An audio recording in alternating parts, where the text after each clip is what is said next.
बिस्मिल्लाहिर्रहमानिर्रहीम। शुरू करता हूँ उस ज़ात पाक के नाम से जो बड़ा रहीम है और दिलों के हाल जानता है।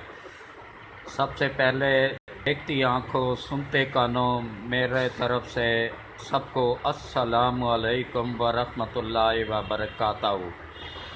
कल की वीडियो में मैंने ये बताया था, कुछ बेटियों को समझाया था कुछ को, और आज की वीडियो में मैं बुज़ुर्ग आदमियों की हिफाजत, उनकी खुराक, उसके मुतालिक बताऊंगा।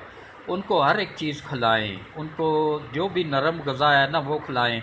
और देखें हमारा जिस्म मिट्टी की पैदावार है, मिट्टी में ही वापस शामिल हो जाएगा। मिट्टी से ही हम बने हैं और मिट्टी में ही वापस हमने चले जाना है।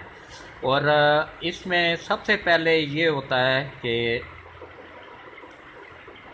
देखें हमारे वक्तों में जब मैं छोटा था या मैं जवान था ना, लाखों करोड़ों में से किसी एक बंदे को, चलो पंजाबी च कर देना या पटवारी च कर देना, या ਲੱਖਾਂ ਕਰੋੜਾਂ ਵਿੱਚੋਂ ਕਿਸੇ ਇੱਕ ਬੰਦੇ ਨੂੰ ਜਾਂ ਤੇ ਦਮਾ ਹੋਣਾ ਸੀ ਜਾਂ ਟੀਬੀ ਹੋਣੀ ਸੀ। ਇਸ ਤੋਂ ਇਲਾਵਾ ਹੋਰ ਕੋਈ ਬਿਮਾਰੀ ਹੈ ਹੀ ਨਹੀਂ ਸੀ, ਪਤਾ ਹੀ ਨਹੀਂ ਸੀ ਲੋਕਾਂ ਨੂੰ ਹੋਰ ਬਿਮਾਰੀਆਂ ਦਾ। ਤੇ ਅੱਜ ਕੱਲ੍ਹ 10,000 ਕਿਸਮ ਦੀਆਂ ਬਿਮਾਰੀਆਂ ਨਿਕਲ ਆਈਆਂ ਨੇ, 10,000 ਕਿਸਮ ਨੇ ਉਹ ਨਿਕਲ ਆਏ ਨੇ। ਇਹ ਕਿਸ ਵਜ੍ਹਾ ਨਾਲ? ਇਹ ਸਭ ਤੋਂ ਬੜੀ ਜੜ ਹੈ ਨੇ ਬਿਮਾਰੀਆਂ ਦੀ ਇਹ ਪ੍ਰੈਸ਼ਰ ਕੁੱਕਰ। ਇਸ ਦੀ ਬੇਸਿਕ ਇਜਾਦ ਹੀ ਗਲਾਣੇ 'ਤੇ ਹੈ ਨੇ, ਪਕਾਣੇ 'ਤੇ ਨਹੀਂ ਹੈ। ਇਸ ਦਾ ਕੰਮ ਹੀ ਹੈ ਗਲਾਣਾ, ਪਕਾਣਾ ਨਹੀਂ ਹੈ। ਇਹ ਦੇਖੋ ਅਸੀਂ ਫਲ ਫਰੂਟ ਖਰੀਦਨੇ ਆ ਤੇ ਅੱਛੀ ਦੇਖਭਾਲ ਕਰਕੇ ਲੈਣੇ ਆ ਕਿ ਗਲਿਆ ਸੜਿਆ ਨਾ ਕੋਈ ਆ ਜਾਏ। ਸਬਜ਼ੀ ਲੈਣੇ ਆ ਤੇ ਗਲੀ ਸੜੀ ਸਬਜ਼ੀ ਨਹੀਂ ਲੈਣੇ ਆ, ਤੇ ਖਾਣਾ ਅਸੀਂ ਗਲਾ ਕੇ ਖਾ ਰਹੇ ਆ। ਪ੍ਰੈਸ਼ਰ ਕੁੱਕਰ ਦਾ ਕੰਮ ਹੀ ਹੈ ਗਲਾਣਾ, ਪਕਾਣਾ ਨਹੀਂ। ਅਗਰ ਬਿਨਾਂ ਬਿਮਾਰੀਆਂ ਤੋਂ ਬਚਣਾ ਚਾਹੁੰਦੇ ਹੋ ਤੇ ਜਾਨ ਛੁਡਾਓ ਪ੍ਰੈਸ਼ਰ ਕੁੱਕਰ ਤੋਂ। ਇਸ ਨੂੰ ਸੁੱਟ ਦਿਓ ਉਸ ਦੇ ਵਿੱਚ ਸਟੋਰ ਵਿੱਚ। ਮਿੱਟੀ ਦੀ ਹਾਂਡੀ ਲੈ ਆਓ।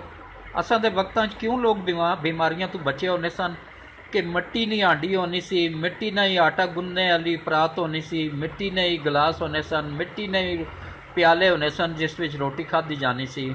ਮਿੱਟੀ ਵਿੱਚ ਅੱਲਾ ਨੇ ਇਤਨੀ ਸ਼ਿਫਾ ਰੱਖੀ ਹੈ ਨਾ ਕਿ ਕੋਰੋਨਾ ਜੈਸਾ ਤਾਕਤਵਰ ਜਰਾਸੀਮ ਵੀ ਇਸ ਦੇ ਵਿੱਚ ਜ਼ਿੰਦਾ ਨਹੀਂ ਰਹਿ ਸਕਣਾ ਹੈ, ਮਰ ਜਾਣਾ ਹੈ ਮਿੱਟੀ ਦੇ ਬਰਤਨ ਵਿੱਚ। ਤੇ ਇਨਸ਼ਾਅੱਲਾ ਅੱਲਾ ਬਿਹਤਰ ਕਰੇਗਾ। ਤੇ ਮਿੱਟੀ ਦੇ ਬਰਤਨ ਫੌਰੀ ਤੌਰ 'ਤੇ ਘਰ ਵਿੱਚ ਲੈ ਆਓ। ਔਰ ਇਹ ਜਿਹੜਾ ਫਰਿੱਜ ਦਾ ਪਾਣੀ ਹੈ ਨਾ, ਇਸ ਨੂੰ ਮੁਕੰਮਲ ਤੌਰ 'ਤੇ ਛੋੜ ਦਿਓ ਅਗਰ ਕਰੋਨਾ ਤੋਂ ਬਚਣਾ ਹੈ ਨਹੀਂ ਤੇ, ਖਾਸ ਤੌਰ 'ਤੇ ਬਜ਼ੁਰਗ ਬੰਦਿਆਂ ਨੂੰ। ਇਹ ਮਿੱਟੀ ਦਾ ਕੂਲਰ ਲੈ ਆਓ, ਉਸ ਦੇ ਵਿੱਚ ਤਾਜ਼ਾ ਪਾਣੀ ਪਾਓ, ਉਹ ਉਸ ਨੂੰ ਫਿਲਟਰ ਵੀ ਕਰੇਗਾ ਔਰ ਬਿਹਤਰੀਨ ਜੋ ਹੈ ਨਾ ਉਸ ਨੂੰ ਠੰਡਾ ਵੀ ਕਰੇਗਾ ਨੈਚੁਰਲ ਤਰੀਕੇ ਨਾਲ। ਉਹ ਪਾਣੀ ਇਸਤੇਮਾਲ ਕਰੋ ਔਰ ਮਿੱਟੀ ਦੇ ਹੀ ਗਲਾਸ ਵਿੱਚ ਪੀਓ। ਔਰ ਮਿੱਟੀ ਦੀ ਜੋ ਹੈ ਨਾ ਹਾਂਡੀ ਲੈ ਆਓ, 2 ਹਾਂਡੀਆਂ ਲੈ ਆਓ ਮਿੱਟੀ ਨੇ, ਇੱਕ ਬੜੀ ਇੱਕ ਛੋਟੀ। ਆਮ ਛੋਟੀ ਇਸਤੇਮਾਲ ਕਰੋ, ਮਹਿਮਾਨ ਆ ਗਏ ਤਾਂ ਬੜੀ ਇਸਤੇਮਾਲ ਕਰ ਲਓ, ਸਸਤੀਆਂ ਨੇ। ਔਰ ਲੱਕੜ ਨਾਲ ਚਮਚ ਇਸਤੇਮਾਲ ਕਰੋ, ਸਟੀਲ ਨਾਲ ਚਮਚ ਹਰਗਿਜ਼ ਇਸਤੇਮਾਲ ਨਾ ਕਰੋ, ਲੱਕੜ ਨਾਲ ਚਮਚ ਇਸਤੇਮਾਲ ਕਰੋ। ਔਰ ਉਸ ਤੋਂ ਇਲਾਵਾ ਜੋ ਹੈ ਨਾ ਇਹ ਦੇਖਣਾ ਫਿਰ ਪੂਰੇ ਦੇ ਪੂਰੇ ਉਸ ਤੋਂ ਹਾਂਡੀ 'ਚ, ਮਿੱਟੀ ਦੇ ਹਾਂਡੀ 'ਚ ਪਕਾਓ, ਲੱਕੜ ਦਾ ਚਮਚ ਇਸਤੇਮਾਲ ਕਰੋ। ਔਰ ਲਾਲ ਮਿਰਚ ਛੋੜ ਦਿਓ, ਕਾਲੀ ਮਿਰਚ ਇਸਤੇਮਾਲ ਕਰੋ ਜਾਂ ਸਬਜ਼ ਮਿਰਚ। ਲਾਲ ਮਿਰਚ, ਗਰਮ ਮਸਾਲੇ ਇਹ ਮੁਕੰਮਲ ਤੌਰ 'ਤੇ ਛੋੜ ਦਿਓ ਅਗਰ ਬਚਣਾ ਚਾਹੁੰਦੇ ਹੋ ਬਿਮਾਰੀਆਂ ਤੋਂ, ਮੈਦੇ ਨੇ ਤਕਲੀਫਾਂ ਤੋਂ, ਇਹ ਛੋੜ ਦਿਓ। ਆਪਣੀ ਸਾਦਾ ਗੁਜ਼ਾਰਾ ਰੱਖੋ, ਚਹਿਲ ਕਦਮੀ ਕਰੋ। ਔਰ ਇਹ ਬਸ ਇਸ ਤਰੀਕੇ ਨਾਲ ਕਰੋ। ਔਰ ਦੂਸਰਾ ਨੰਬਰ, ਇਹ ਜਿਹੜਾ ਕੁਕਿੰਗ ਆਇਲ ਅਤੇ ਘਿਓ ਹੈ ਨਾ, ਇਸ ਤੋਂ ਜਾਨ ਛੁਡਾਓ। ਇਹ ਸਭ ਤੋਂ ਬੜੀਆਂ ਬਿਮਾਰੀਆਂ ਇਹ ਕੈਮੀਕਲ, ਟੋਟਲ ਕੈਮੀਕਲ ਨੇ। ਇਸ ਤੋਂ ਜਾਨ ਛੁਡਾਓ। ਤੁਸੀਂ ਅਗਰ ਅਫੋਰਡ ਕਰ ਸਕਦੇ ਹੋ, ਤਾਕਤ ਹੈ ਤੁਹਾਨੂੰ, ਤੇ ਇਸਤੇਮਾਲ ਕਰੋ ਕਿ ਨਾਮ ਹੈ ਜ਼ੈਤੂਨ ਦਾ ਤੇਲ। ਖਾਣੇ ਵਿੱਚ ਖਾਣਾ ਪਕਾਉਣੇ ਟਾਈਮ ਜ਼ੈਤੂਨ ਦਾ ਇਸਤੇਮਾਲ ਕਰੋ ਜਾਂ ਨਾਰੀਅਲ ਦਾ ਇਸਤੇਮਾਲ ਕਰੋ, ਜਾਂ ਫਿਰ ਇੰਤਹਾਈ ਸਸਤਾ ਮਿਲ ਜਾਣਾ ਨੇ ਉਸ ਦਾ ਸਰਸੋਂ ਦਾ ਤੇਲ।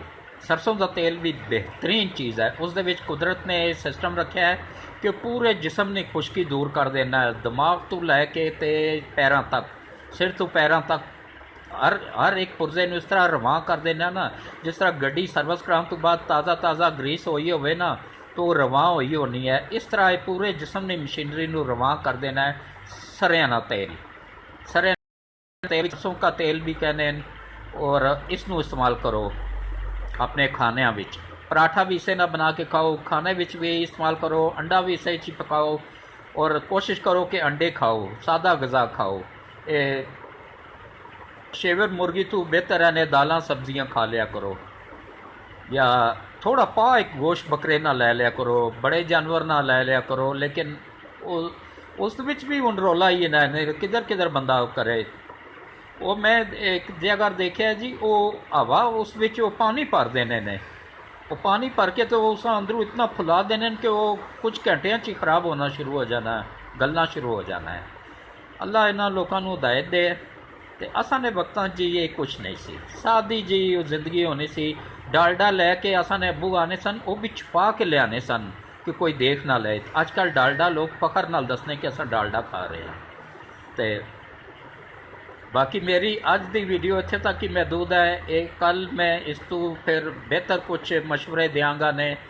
ਜਬ ਤੱਕ ਮੈਂ 75 ਸਾਲ ਨਾ ਆਏ ਨੇ, ਬੋਨਸ ਤੇ ਚੱਲ ਰਹੇ ਨੇ, ਜਬ ਤੱਕ ਜ਼ਿੰਦਾ ਆ ਮੇਰੀਆਂ ਗੱਲਾਂ ਨੋਟ ਕਰ ਲਿਆ ਕਰੋ, ਪੱਲੇ ਬੰਨ ਲਿਆ ਕਰੋ ਤੇ ਕੰਮ ਆਸਨ ਨੇ। ਅੱਲਾ ਤੁਸਾਨੂੰ ਫੈਮਿਲੀ ਨੂੰ ਆਪਣੀ ਹਿਫਜ਼ਾ ਅਮਾਨ ਵਿੱਚ ਰੱਖੇ।